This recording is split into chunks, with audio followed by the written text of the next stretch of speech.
El gobernador de Morelos era prácticamente el dueño de medio estado, y lo que hizo para acapararlo todo despertó al hombre que lo iba a destruir. Estamos en 1914, en la hacienda de Atlihuayán, Yautepec, Morelos. Los campos de caña de azúcar están en silencio, en un silencio sepulcral. El trapiche lleva semanas detenido. Los mayordomos se mueven deprisa, hablando en susurros. Varios trabajadores han empezado a desaparecer por las noches, sin avisar a dónde van, sin pedir permiso, simplemente sin mirar atrás. Desde hace ya varios meses, corren fuertes rumores por todos los pueblos de Morelos. Se cuenta de hombres armados que asaltan las haciendas, queman todos los archivos de deudas y simplemente declaran libres a los peones. Se habla de un movimiento que no está dispuesto a negociar, que no acepta más promesas vacías y que no respeta ningún título de propiedad. Pablo Escandón Ibarrón, gobernador de Morelos y dueño de las haciendas Atlihuayán y Xochimancas, dos de los ingenios azucareros más influyentes del estado, ya ni siquiera está en México. Y no se fue de vacaciones, tuvo que huir. Lo que su familia tardó 3 generaciones en levantar, ahora se derrumba en cuestión de semanas. Y el hombre que está detrás de todo este colapso no vino de ningún ejército extranjero, ni de ninguna capital lejana. De hecho, nació a poquísimos kilómetros de esas mismas tierras que ahora libera. Conocía cada sendero, cada pueblo, cada rincón de cada hacienda. Y lo que encendió su furia no fue la ideología ni la gran política, fue una cerca.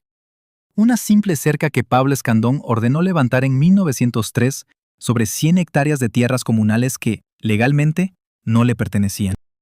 El hombre que se atrevió a liderar la protesta de los pueblos despojados fue deportado a Quintana Roo, donde lamentablemente murió 2 años después.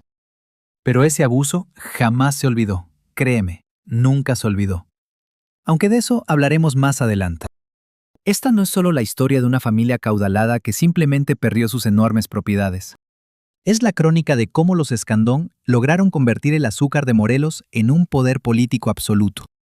De cómo una dinastía que arrancó en los negocios ferroviarios de la Ciudad de México, al final llegó a controlar las tierras, el agua y hasta el gobierno de un estado completo. Y de cómo ese férreo control se mantuvo durante décadas, siempre sobre las espaldas de miles de trabajadores que no tenían forma de irse. Y de cómo un único abuso, uno demasiado evidente, demasiado impune, fue la chispa que encendió la mecha que lo destruyó absolutamente todo. 2 haciendas gigantescas, 11,000 hectáreas solo en Atlihuayán y miles de trabajadores encadenados por deudas que pasaban de padres a hijos. Un gobernador que era, al mismo tiempo, el principal terrateniente del mismísimo estado que gobernaba. Y una revolución que no llegó desde fuera, sino que nació y explotó desde dentro. ¿Cómo es que una familia de comerciantes y constructores de ferrocarriles termina convirtiéndose en el epicentro del poder político de un estado entero? ¿Qué le pasa a un pueblo cuando el mismo hombre que escribe las leyes es el que se está quedando con todas sus tierras? Y sobre todo, ¿qué nos dice sobre el poder el hecho de que décadas de acumulación de riqueza puedan venirse abajo cuando aquellos que sostienen el sistema desde lo más bajo deciden decir basta? Si te gustan las investigaciones profundas sobre las estructuras del poder en la historia de nuestro México, por favor suscríbete al canal, activa ya las notificaciones y déjame saber en los comentarios qué otra hacienda te gustaría que investigara a fondo. Tu apoyo es lo que hace posible realizar este trabajo documental. Para poder entender lo que los Escandón llegaron a construir en Morelos, tenemos que retroceder varias décadas y viajar muy lejos de ese estado, pero muy lejos. Porque los Escandón no nacieron entre los cañaverales, nacieron rodeados de contratos, de rutas comerciales y jugosas concesiones del gobierno. Su entorno original no era la tierra fértil de Morelos, sino más bien las frías oficinas de la Ciudad de México, los bulliciosos puertos de Veracruz y esos elegantes salones donde se decidía quién iba a construir el México moderno. El verdadero fundador de la fortuna familiar fue un hombre llamado Pablo Escandón Cabandi, un comerciante de origen asturiano que llegó a México hacia finales del siglo XVII. Primero se estableció en Orizaba, donde construyó una sólida posición en el comercio colonial, y así dejó a sus hijos una base económica firme sobre la cual ellos podrían edificar algo todavía mucho más grande. Fueron sus hijos, Manuel y Antonio Escandón Garmendia, quienes dieron el verdadero gran salto. Durante la primera mitad del siglo XIX, los hermanos Escandón estuvieron metidos en prácticamente todos los negocios importantes del México de esa época. Transportes, minería, la industria textil, incluso la deuda pública. Antonio Escandón de hecho llegó a ser considerado en su tiempo como el hombre más rico de todo México. Pero el negocio que definiría a la familia para siempre sería sin duda el ferrocarril. En 1856, Antonio Escandón obtuvo la ansiada concesión para poder construir la línea ferroviaria que uniría Veracruz con la Ciudad de México. Se trataba de la ruta comercial más estratégica de todo el país. Una obra verdaderamente colosal, que tardó décadas, que tuvo que atravesar montañas, barrancos y climas de lo más extremos. Cuando por fin se completó la obra, los Escandón ya no eran solamente ricos, formaban parte del esqueleto económico de la nación.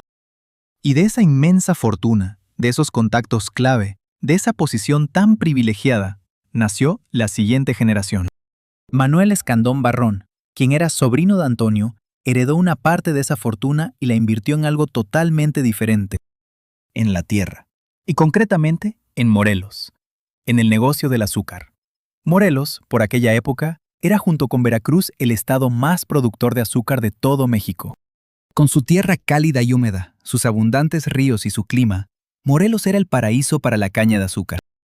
Y durante el Porfiriato, los ingenios de la región producían más azúcar por hectárea que ninguna otra parte de México. Se movía una cantidad de dinero bestial en ese negocio. Y en ese escenario apareció Manuel Escandón, que llegó a Morelos con el capital suficiente para comprarlo y modernizarlo todo. Se fijó en la hacienda de Atlihuayán, en Yautepec, y como una inyección constante de dinero, la fue expandiendo hasta convertirla en una de las propiedades más imponentes de todo el estado. No solo tenía dinero, tenía una visión muy clara y comenzó a transformarla. Hizo instalar maquinaria de última generación para el procesamiento de la caña. Amplió los campos de cultivo y construyó vías férreas internas para llevar la caña del campo al ingenio. Además, conectó la hacienda con las rutas comerciales más importantes. De esta forma, lo que antes era un simple trapiche menor, se convirtió en un ingenio moderno capaz de producir a una escala industrial. Sin embargo, la transformación más radical no fue la tecnológica. Fue una transformación territorial. Para que un monstruo azucarero como ese funcionara, necesitaba 3 ingredientes clave. Tierra para sembrar la caña, agua abundante para irrigar los campos y, por supuesto, mano de obra para todo el proceso de la cosecha. Las 2 primeras eran un problema en Morelos, no porque no existieran, sino porque ya tenían dueño. Los pueblos indígenas de la región, quienes llevaban siglos cultivando esas tierras y usando esas aguas, contaban con títulos que se remontaban a la mismísima época de la colonia. Conocían a la perfección cada milpa, cada acequia, cada lindero. Pero en el México de Porfirio Díaz, tener los títulos de propiedad no siempre era una garantía. Las leyes de la época favorecían a los que tenían el capital y los contactos para expandirse, y a los Escandón les sobraban ambas cosas. La hacienda de Atlihuayán fue creciendo, primero comprando, pero después, según los registros de la época y los testimonios de la gente, usaron métodos mucho más agresivos, como deslindes que movían los linderos a su antojo, desvíos de agua que secaban las milpas comunales, y una presión legal que los pueblos no tenían los recursos económicos para poder enfrentar. Para finales del siglo XIX, lo que había empezado como una propiedad modesta se había transformado en una de las haciendas más grandes y productivas de Morelos. Pero ese sistema, que parecía una máquina perfecta para acumular riqueza, tenía un fallo que las generaciones anteriores de los Escandón nunca tuvieron que enfrentar de forma tan directa. Para poder seguir creciendo, necesitaban las tierras que los pueblos no estaban dispuestos a soltar. Y en uno de esos pueblos, un joven que acababa de ser elegido como representante de su comunidad, estaba tomando buena nota de cada abuso, de cada nueva cerca, de cada acequia que desviaban. Su nombre todavía no significaba absolutamente nada fuera de Morelos. Además, la hacienda de Atlihuayán no era la única propiedad de los Escandón, pues a pocos kilómetros de allí, en el municipio de Tlaltizapán, se extendía la hacienda de Xochimancas, mucho más antigua y más tradicional en su estructura, pero igualmente integrada al imperio azucarero que la familia había estado construyendo en el estado. Juntas, las dos propiedades creaban un bloque territorial y económico que muy pocos podían igualar en toda la región. Pero el verdadero salto de poder de los Escandón no provino de la tierra, sino directamente de la política. En 1902, Pablo Escandón Ibarrón, hijo de Manuel, fue nombrado gobernador de Morelos por orden directa del mismísimo Porfirio Díaz. No hubo ninguna elección competida, no hacía falta. En el México de aquella época, a los gobernadores de los estados no se les elegía, se les designaba a dedo. Y Díaz eligió a Pablo Escandón porque era justo el tipo de hombre que necesitaba para Morelos. Rico, muy bien conectado, leal y con unos intereses personales tan grandes que garantizaban que mantendría el orden a toda costa. Lo que nadie se atrevía a decir en voz alta era lo más evidente. El gobernador de Morelos era también el mayor terrateniente de Morelos. El hombre que controlaba todo el aparato legal y político del Estado era el mismo que necesitaba ese aparato para expandir sus enormes propiedades. Esa coincidencia, claro, no era un accidente, era la forma en que funcionaba el sistema. Bajo la gubernatura de Pablo Escandón, la hacienda de Atlihuayán creció de una forma espectacular. Los mecanismos eran los mismos que habían funcionado durante toda la era porfirista. Deslindes oficiales que redibujaban los linderos históricos siempre a favor de las haciendas. Concesiones de agua que desviaban ríos y dejaban secas las milpas comunales. Y procedimientos legales tan complejos que los pueblos ni podían pagar ni lograban entender. Pero en 1903 ocurrió algo que fue mucho más lejos que cualquier despojo anterior. El gobierno de Escandón ordenó que se incorporaran a la hacienda de Atlihuayán 100 hectáreas de tierras comunales que pertenecían a varios pueblos del distrito de Yautepec. Tierras que esas mismas comunidades habían trabajado por generaciones. Tierras con títulos de la colonia. Tierras que daban de comer a familias enteras. Los pueblos afectados protestaron por la vía legal. Enviaron a sus representantes a la Ciudad de México. Llevaron sus títulos, sus documentos y todos sus argumentos. La respuesta que recibieron del gobierno fue tan rápida como brutal. El representante principal de los pueblos terminó arrestado y deportado a Quintana Roo, que en aquella época era el destino al que el régimen de Porfirio Díaz enviaba a quienes se atrevían a resistir. Un territorio remoto, insalubre, del que muy pocos concedían volver. Aquel hombre murió allí en 1905, sin volver a ver sus tierras. La cerca se levantó y las 2 hectáreas acabaron pasando a manos de Atlihuayán. Y los pueblos de Yautepec confirmaron lo que en el fondo ya sabían, una verdad que se volvió imposible de ignorar. En Morelos, la única ley llevaba el apellido del gobernador. Y mientras esto mismo ocurría en los distritos de Yautepec, en uno de los pueblos más pequeños y también más antiguos de Morelos, algo se estaba organizando sigilosamente. Anenecuilco era un pueblo de apenas unos cuantos cientos de habitantes. Un lugar que no figuraba en los mapas importantes, ni tampoco en los reportes económicos del Estado. Un pueblo de campesinos que cultivaban su maíz, que hablaban náhuatl entre ellos, y que guardaban con un cuidado extraordinario sus títulos de propiedad coloniales, documentos que databan del siglo X. En 1909, ese pueblo eligió un nuevo representante para defender las tierras comunales frente a las autoridades. Era un hombre joven de 30 años, conocido en la región por ser un buen jinete y como alguien que sabía hablarle a los patrones sin tener que bajar la cabeza. Había visto muy de cerca lo que les había pasado a los pueblos de Yautepec. Había presenciado cómo el representante que protestó acabó deportado y muerto lejos de su hogar. Había sido testigo de cómo las cercas avanzaban sin parar y los títulos coloniales no servían de nada con el gobernador en su contra. Así que tomó el cargo sabiendo con total claridad a qué se enfrentaba. Su nombre era Emiliano Zapata. Y desde ese preciso instante, cada abuso de los Escandón, cada nueva cerca, cada acequia desviada, quedó grabado en su memoria con una precisión que ningún archivo podía igualar. Porque él no era un simple espectador, lo estaba viviendo. Para poder entender por qué los pueblos de Morelos llegaron a un punto de quiebre, es fundamental entender cómo funcionaba por dentro el sistema que los Escandón habían construido. Porque no era solamente tierra lo que controlaban, era absolutamente todo. Una hacienda azucarera en el Morelos de Porfirio Díaz no era simplemente una finca grande. Era un mundo aparte, un sistema económico completo que empezaba y acababa en los mismos límites de la propiedad. Por ejemplo, Atrihuayán tenía su propia capilla, sus propias viviendas para los trabajadores, su propia tienda de raya, donde los peones compraban todo lo que necesitaban, y también sus propias reglas, que en realidad tenían más peso en la vida cotidiana de miles de personas que cualquier ley del Estado. El mecanismo que lo sostenía todo tenía un nombre claro: peonaje por deuda. Funcionaba de esta forma. Cuando un trabajador llegaba a la hacienda, recibía un adelanto, pero no dinero en metálico, sino crédito. Ese crédito solo se podía gastar en un único lugar: la tienda de la propia hacienda, donde los precios los fijaba directamente el patrón. Como los precios eran siempre más altos que el salario que el peón recibía, la deuda no hacía más que crecer. Semana tras semana, el trabajador debía más dinero del que ganaba, y la ley de la época establecía que un trabajador endeudado no tenía permitido abandonar la hacienda hasta saldar por completo su cuenta. Si intentaba escapar, las autoridades lo perseguían para devolverlo. Pero lo más perverso del sistema no era la deuda en sí misma, sino que ésta se heredaba. De modo que si un peón moría antes de pagar, la obligación pasaba a sus hijos. Por tanto, los hijos nacían dentro de la hacienda, crecían dentro de la hacienda, y la mayoría de las veces morían dentro de la hacienda. Hablamos de generaciones enteras atadas a ese lugar por una cuenta que nunca se llegaba a hacer.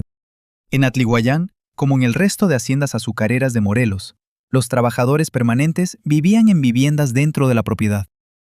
Eran cuartos muy pequeños, construidos para albergar a familias enteras, y sin ventanas en muchos casos, y sin acceso a tierra propia para poder sembrar. La jornada comenzaba antes del amanecer y finalizaba cuando el mayordomo lo decidía. En plena temporada de zafra, cuando la caña estaba lista para cortarse, las jornadas se podían extender 14 horas o incluso más. El calor sofocante de Morelos durante esos meses no era algo que los registros económicos de la época solían mencionar. Los peones sí que hablaban de ello, pero claro, nadie los escuchaba. La jerarquía dentro de la hacienda era rígida y no dejaba espacio para la ambigüedad. En la cima de todo estaba el hacendado, Pablo Escandón, que como gobernador que era, pasaba gran parte de su tiempo en Cuernavaca o en Ciudad de México, y raramente vivía de manera permanente en sus haciendas. Para eso estaba el mayordomo general, el administrador encargado de supervisar las operaciones cotidianas y que respondía directamente ante el patrón. Por debajo de él estaban los capataces encargados de dirigir a las cuadrillas de trabajadores en los campos de cultivo y en el ingenio. Y en la base de toda esa estructura estaban los peones. Aquellos que cortaban la caña bajo el sol, los que la subían a los vagones, los que alimentaban las máquinas del ingenio y los que al final de la semana recibían un recibo que solo confirmaba cuánto más debían. Ese era el sistema. Era perfectamente legal, increíble, pero cierto. Las leyes del porfiriato lo permitían sin problema. Los jueces de distrito ni se inmutaban, y el gobernador del estado, que era el mismísimo dueño de las haciendas más enormes, no tenía ningún tipo de incentivo para cambiar la situación. Pero fuera de los muros de las haciendas, en los pueblos libres de alrededor, la historia era otra, aunque igual de complicada para todos. Aquellos campesinos que mantenían su independencia se enfrentaban a un problema distinto. Sus tierras comunales, esas milpas que habían trabajado durante generaciones, estaban siendo devoradas una por las propiedades en expansión. Y esto no siempre ocurría por la fuerza bruta. A veces era con papeles trucados, otras con nuevas mediciones de terreno, o simplemente desviando el agua que daba vida a sus campos, hasta que la tierra se secaba, y vender era la única salida que les quedaba.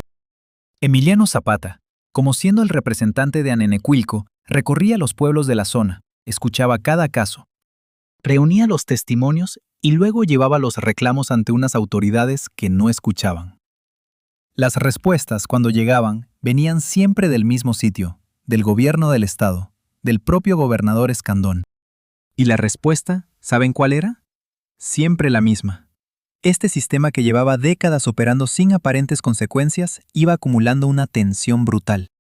Una que no salía en ningún documento oficial, pero que cualquiera que caminara por los pueblos de Morelos en aquellos años podía percibirla claramente. Era como sentir la presión justo antes de que algo se rompa. Y entonces llegó 1910, y México cambió. No fue de la noche a la mañana, pero el cambio fue tan profundo que nadie que viviera dentro de ese sistema porfirista supo anticipar. Y entonces apareció Francisco Madero, un hacendado del norte, quien se atrevió a retar a Porfirio Díaz en las propias urnas, lanzó desde su exilio el famoso Plan de San Luis Potosí. El llamamiento era clarísimo: tomar las armas contra un régimen que se había perpetuado más de 30 años en el poder. En la zona norte respondieron Pascual Orozco y Francisco Villa, mientras en Morelos respondió Emiliano Zapata. Fue el 10 de marzo de 1911 cuando Zapata se levantó en armas en el pueblo de Villa de Ayala. No fue para nada un movimiento improvisado, era la consecuencia directa de muchos años de reclamos que nadie escuchó, de representantes deportados, de cercas construidas en tierras comunales, y de esas respuestas negativas que llegaban siempre con la misma firma. Y es que los primeros en unirse a Zapata no fueron soldados ni políticos, sino campesinos. Hombres que conocían cada milpa, cada acequia y cada uno de los linderos que había sido engullido por las enormes haciendas en las décadas pasadas. Hombres que no necesitaban que ningún líder les explicara el motivo de su lucha. Lo sabían perfectamente desde que nacieron. Pablo Escandón, que todavía era gobernador de Morelos cuando explotó la rebelión, reaccionó como siempre lo había hecho, utilizando la presión política a las autoridades locales y a las fuerzas del orden, pero esta vez su táctica falló. El movimiento zapatista no era una protesta legal que pudiera bloquearse con un simple decreto. Era ya un levantamiento armado que crecía semana a semana, que conquistaba pueblos y que liberaba a los peones. Y, muy importante, quemaba los archivos de deudas en cada hacienda que tomaba. Los mayordomos empezaron a huir, los administradores abandonaban sus puestos de trabajo, y aquellas haciendas que por décadas habían funcionado como perfectas máquinas de producción empezaron a detenerse, una tras otra. Nombres como Atlihuayán, Xochimancas, los ingenios azucareros que habían hecho de los Escandón el centro del poder azucarero de Morelos, se estaban quedando vacíos, sin personal, sin poder operar, sin futuro a la vista. En mayo de 1911, Porfirio Díaz finalmente renunció. Pocos días después, se embarcó en Veracruz con destino a Europa, para no volver jamás. Su vida terminaría en París en 1915. Al caer Díaz, todo el andamiaje político que había sido el pilar del poder de los Escandón durante años se vino abajo de golpe. Como consecuencia, Pablo Escandón abandonó la gubernatura de Morelos ese mismo año. El cargo que le había servido para usar el aparato estatal, para expandir sus propias haciendas y para bloquear los reclamos de los pueblos y deportar a cualquiera que osara protestar, simplemente desapareció junto al régimen que se le había otorgado. Y ahora, sin el respaldo del gobierno del Estado, sin el apoyo del presidente Díaz, sin esas fuerzas del orden que durante tantos años protegieron sus intereses, los Escandón se quedaron completamente solos frente a las consecuencias de lo que habían creado. Pero aquí es donde la historia da un giro totalmente inesperado para los Escandón, porque resulta que Emiliano Zapata no era solo un jefe militar, era también un hombre con un programa político. En noviembre de 1911, Zapata proclamó su Plan de Ayala, un documento que en materia agraria iba muchísimo más lejos que cualquier otro plan político surgido durante la Revolución Mexicana. Este Plan de Ayala exigía la restitución inmediata de absolutamente todas las tierras, montes y aguas que habían sido robadas a los pueblos por las haciendas en la época del Porfiriato. No se trataba de negociar, ni de compensar, exigía una restitución total. Las tierras de vuelta a los pueblos que las habían trabajado desde siempre. Cada hacienda que hubiera crecido a costa de las tierras comunales se encontraba ahora en la mira directa del movimiento. Nombres como Atlihuayán estaba en esa lista, Xochimancas figuraba también en esa lista, y el apellido Escandón, que por años había sido sinónimo de poder en Morelos, de repente pasó a significar otra cosa. Pasó a significar precisamente aquello que Zapata había estado documentando desde 1909. El despojo.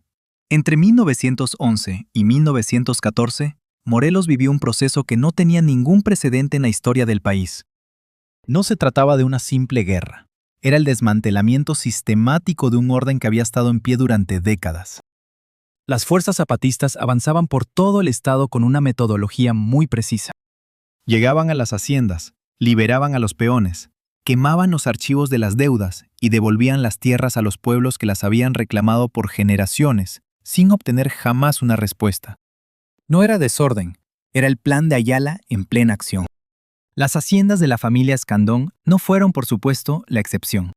Atlihuayan, el ingenio que Manuel Escandón había convertido en una de las propiedades más rentables de Morelos, fue ocupada por las tropas zapatistas.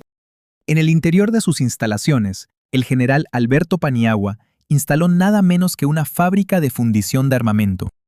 El mismo espacio que durante décadas se había dedicado a procesar caña de azúcar, ahora fabricaba munición para la causa revolucionaria. Los trabajadores que por años vivieron atados por deudas heredadas, despertaron un día sin patrón, sin capataz y sin la cuenta pendiente que los había mantenido prisioneros en esos límites desde que nacieron. Las grandes máquinas del ingenio dejaron de moler azúcar. Algunos testimonios de aquella época describen cómo los enormes archivos de la hacienda, con todos los registros de deudas acumuladas durante generaciones, fueron sacados al patio y quemados frente a los propios peones. Xochimancas corrió una suerte muy similar. Lo que había costado 3 generaciones enteras construir se estaba desmoronando en cuestión de meses. Pablo Escandón ya no estaba en Morelos para poder verlo. Había abandonado el estado mucho antes de que la situación se volviera irreversible. Primero huyó a la Ciudad de México, luego al extranjero. Como hicieron tantos otros miembros de la élite porfirista que vieron cómo el mundo que habían conocido se venía abajo, y eligieron a distancia como refugio antes que el enfrentamiento.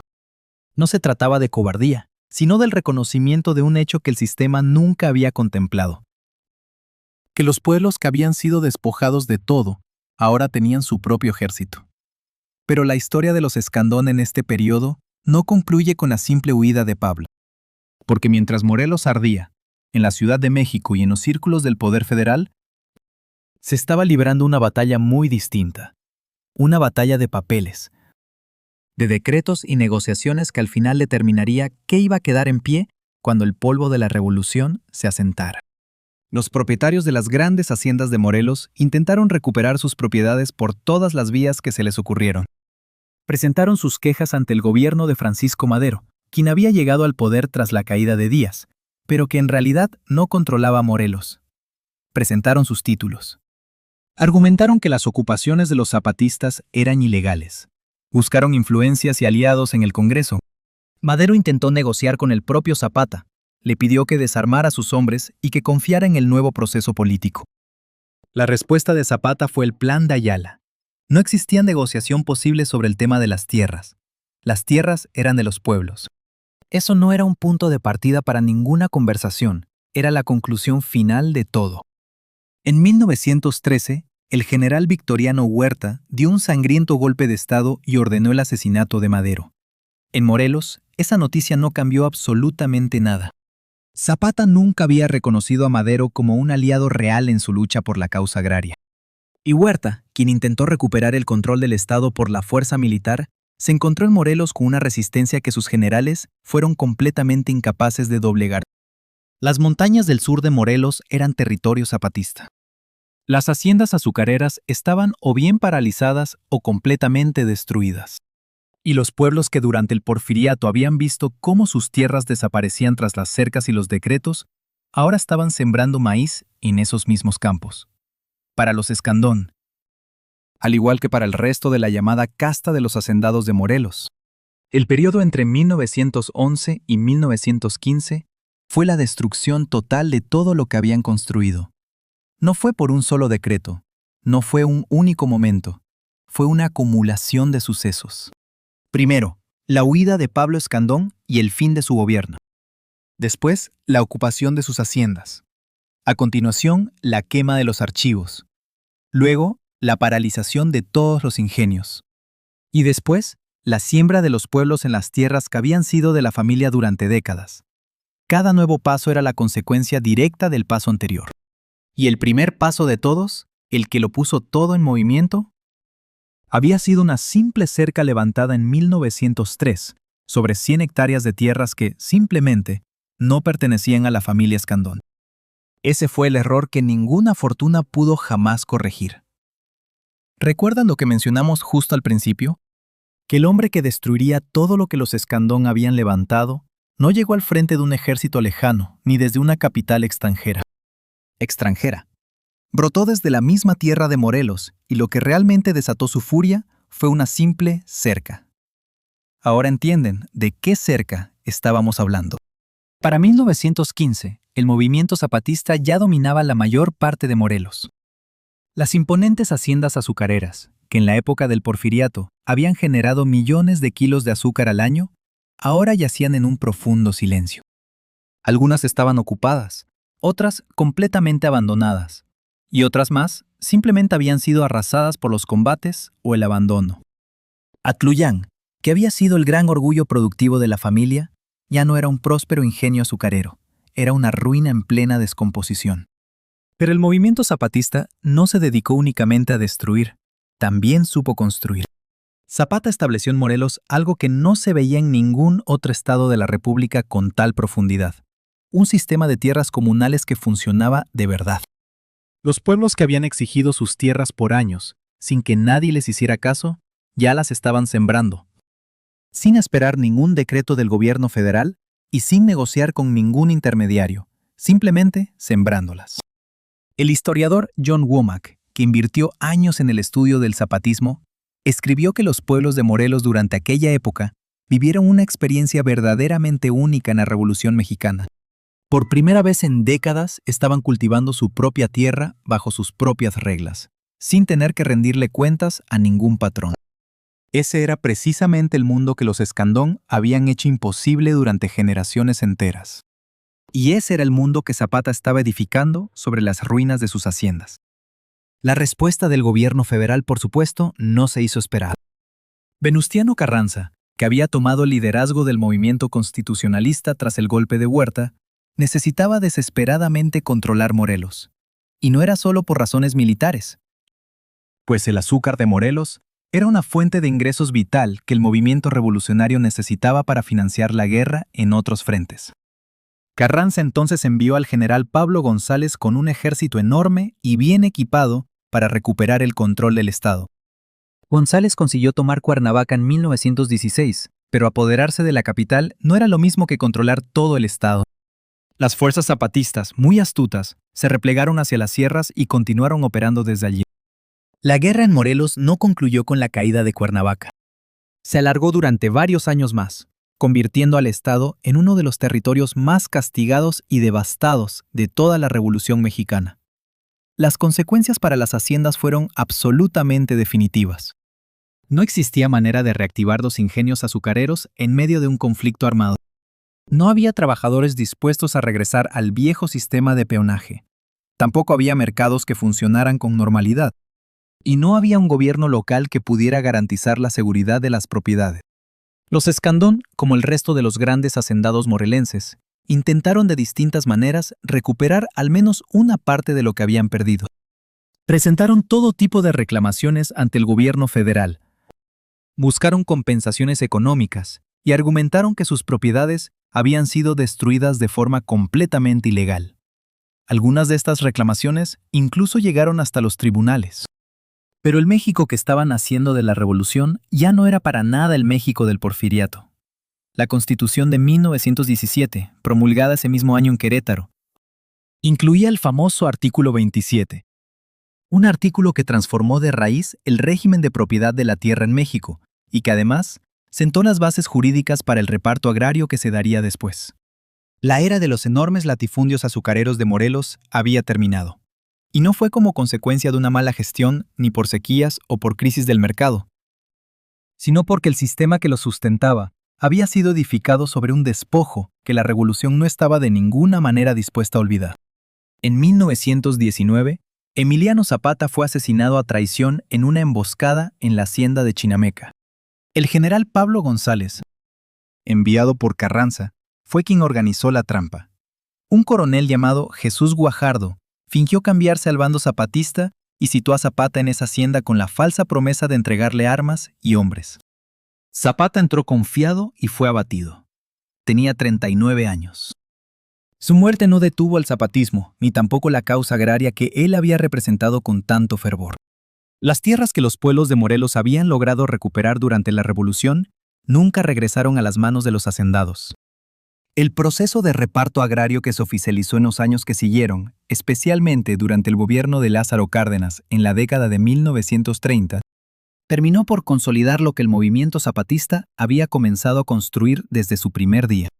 Las haciendas de los Escandón, así como la mayoría de las grandes propiedades en Morelos, fueron expropiadas y repartidas en ejidos.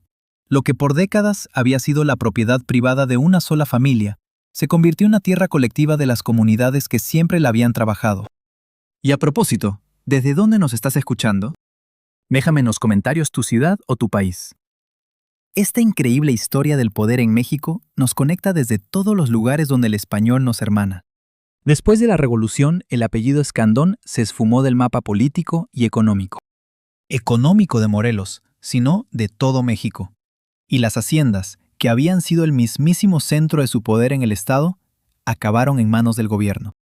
Atlihuayan fue expropiado oficialmente durante el famoso reparto agrario cardenista de la década de 1930.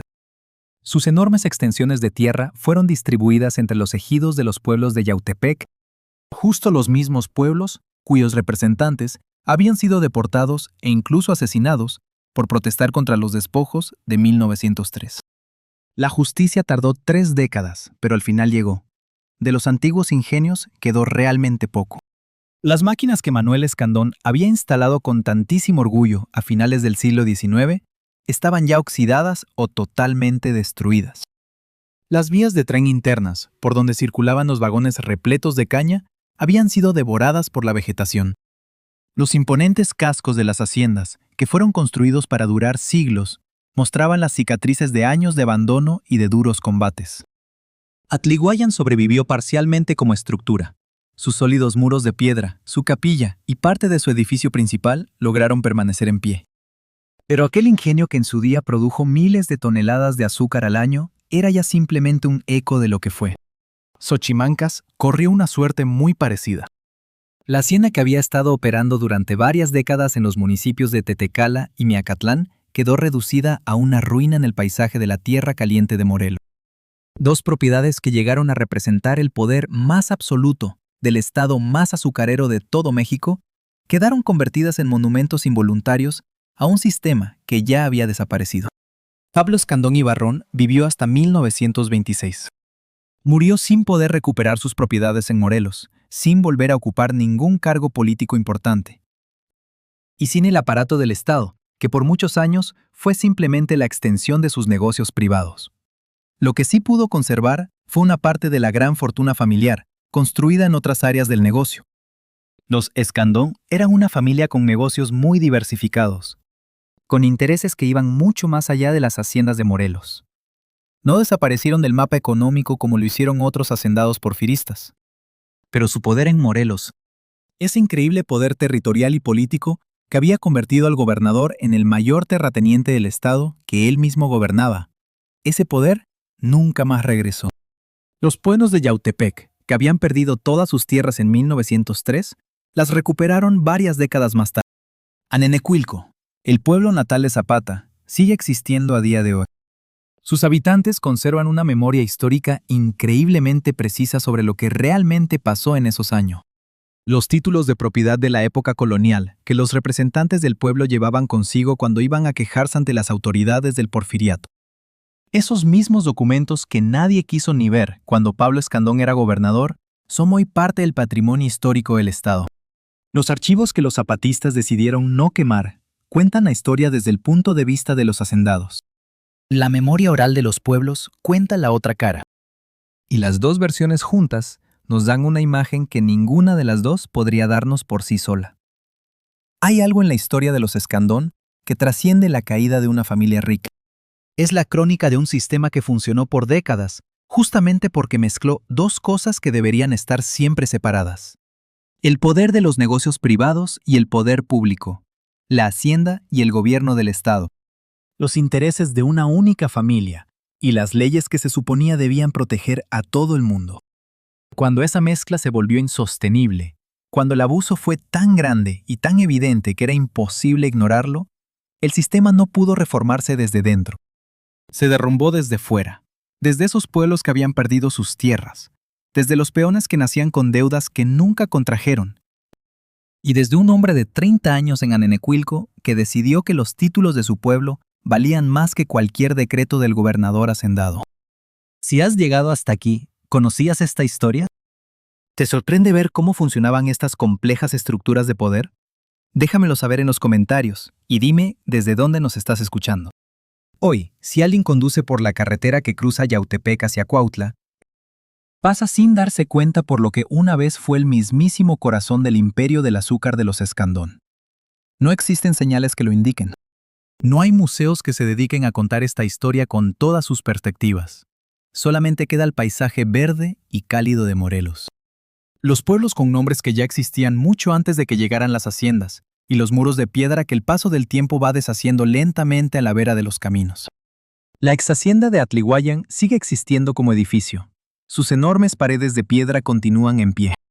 Su capilla incluso conserva el techo, pero el ingenio que llegó a procesar miles de toneladas de caña al año es hoy un enorme silencio que habla mucho más que cualquier monumento. Xochimancas es hoy una ruina en la tierra caliente de Morelos, solo un nombre en un mapa y poco más. Lo que la familia Escandón construyó tardó 3 generaciones en levantarse. Una fortuna forjada en el comercio de la época colonial, un capital multiplicado gracias a los contratos ferroviarios más grandes del siglo XIX. Una inversión enfocada directamente en el azúcar de Morelos, justo en el preciso instante en que ese producto alcanzaba su valor más alto que nunca antes. Y como remate, el uso del poder político del propio Estado para expandir aquello que el dinero por sí solo no lograba comprar. Fueron 3 generaciones de una acumulación paciente, muy estratégica e implacable, y al final, una única decisión que lo hizo estallar todo. Una simple cerca, levantada en 1903 sobre tierras ajenas. Y aquí esta historia nos deja una pregunta flotando en el aire. Y no es una pregunta con una respuesta sencilla. ¿Hasta dónde se extiende realmente el poder cuando el gobierno y la hacienda son la misma cosa? Hay que ser claros.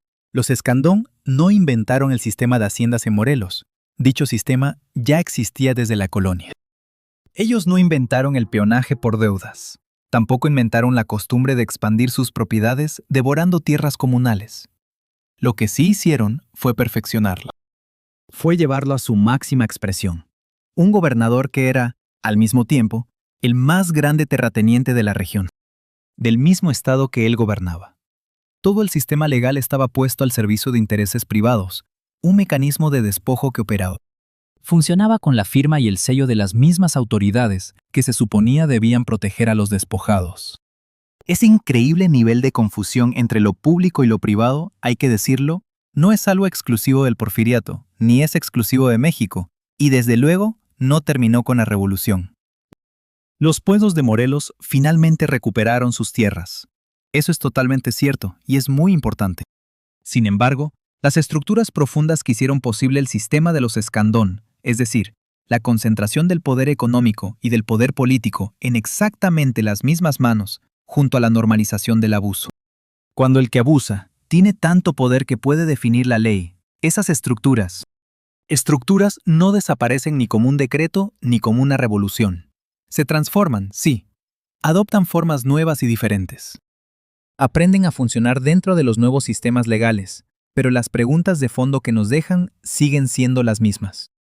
Por ejemplo, ¿quién decide qué tierras son de quién, si la persona que toma la decisión es la misma que se beneficia de ella? ¿Y cuánto tiempo puede durar un poder que está construido sobre el despojo de los demás? ¿Y qué hereda exactamente una sociedad de un sistema que oficialmente ya desapareció, pero cuyas marcas siguen viéndose claramente en cómo se distribuye la tierra, en cómo se amasa la riqueza y, por supuesto, en cómo se ejerce el poder? Poder. No hay una respuesta fácil, solamente hay una certeza que esta historia demuestra, que los pueblos de Yautepec llevaban ya varios siglos guardando sus títulos de la época colonial, y que cuando su representante que protestó fue deportado y murió lejos, enseguida otro tomó su lugar. Y que cuando ese otro fue ignorado por las autoridades, siguió documentando, siguió organizando, y siguió esperando el momento exacto en que la presión acumulada fuera tan grande que rompiera el sistema que la generaba. Y ese momento por fin llegó, porque siempre llega.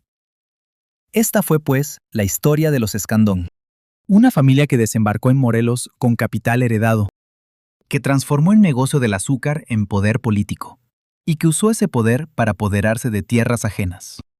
Y al final vio cómo todo lo que con tanto empeño había construido se derrumbaba en el momento en que el hombre que había documentado uno por uno esos abusos decidió que los títulos coloniales del pueblo de Anenecuilco tenían mucho más valor que los decretos del gobernador.